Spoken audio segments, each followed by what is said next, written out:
giving 'cause I'm working for a living. For some, it's just a job. For most of us, life in the classroom is a whole lot more. Successful teaching is more than just a well-executed lesson plan. And more learning is becoming a collaborative experience, with students as well as teachers demanding a greater ownership of the education process. Management also realizes the need to involve you and your students in decision-making. Schools need to be a place where teachers and administrators work as a team to provide students with a sense of empowerment and an acknowledgement of responsibility for the environment in which they work and the course their education will follow. The most important thing is that we are no longer two different factions. It's not us and them. Right now it will be just us working together to have a better school, which will in turn produce better results for the students. That change is school-based management, which is a joint planning and problem-solving process involving both administration and teachers. Those involved with the school-based management team will be empowered to make school-wide decisions. They'll accept accountability for addressing problems that previously were left solely in the hands of the principal. But school-based management is more than just a way to shift some of the blame from the administration. School-based management provides a structure and process for making collaborative decisions and resolving problems at the school level and above. Collaborative decision-making and problem-solving requires that all the stakeholders be involved in the process as a team to ensure the highest quality decisions possible. I think they have to look at several things. They have to look at what kind of trust level there is between the management at the school and the teachers at the school.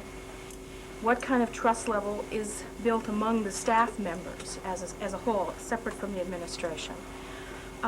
In addition, I think they have to look at whether or not they think there are things that they can impact on. They're going to have to look at themselves and whether or not they as an individual or a group of staff are going to be able to come forward and say, yes, I see needs at this school, I see things that are necessary for change, I want change in the school, and I want to be part of that change. It is actually a developmental stage in the relationship between the administration and the faculty of any school.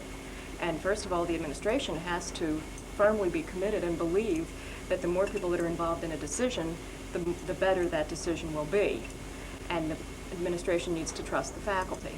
In addition, the faculty needs to accept the responsibility and have a trust in each other, because those are the people who are selecting, through voting, the council that actually represents the teachers to the administration.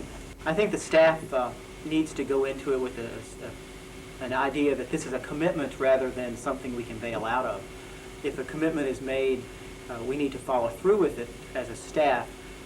So if things start going a little rough or not as we expected, we shouldn't be able to say, I want out, and get together and say, I don't want to do this anymore. When administration feels the staff is ready to make the move to school-based management, the process is explained to the faculty. And only after a 2/3 favorable vote is school-based management adopted. A council is then voted in, consisting of no more than 5 teachers and an equal number of parents. Routinely, 10 half-days will be allotted each school year for the panel to meet. The principal and the FRS are non-voting members of the panel. From here, the similarities end. Each panel will decide what the issues are that are most important at that particular site. Each group must examine its own unique needs and opportunities. Some decisions will be made easily, and some may be extremely divisive, but the end result never varies. Consensus decisions that reflect ownership, accountability, and responsibility. The faculty actually made the master schedule for the first time ever this year. It would have been easier and faster for me to sit down and do it. But because of the fact that we did it together, trying to take into consideration everyone's likes and dislikes, and then going back and forth again and again, it actually took more time, but we have a higher quality schedule with more people happy. We need to remember that the overall goal of school-based management is for the school as a whole, all of the players in the school, to take control of what's happening at the school. And so when a decision is made by the school-based management team, it's being made on the basis of input from all of the faculty, from parents, and from administration.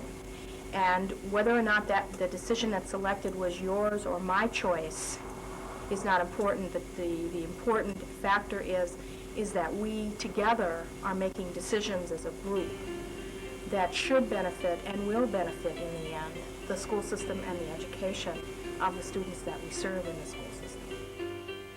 When the world and I were young, just yesterday, life was such a simple game a child could play. It was easy then to tell right from wrong, easy then to tell weak from strong. When a man should stand and fight, or just go along. But today there is no day or night. Today there is no dark or light. Today there is no black or white. Only shades of gray. School-based management is more than just a process of decision-making.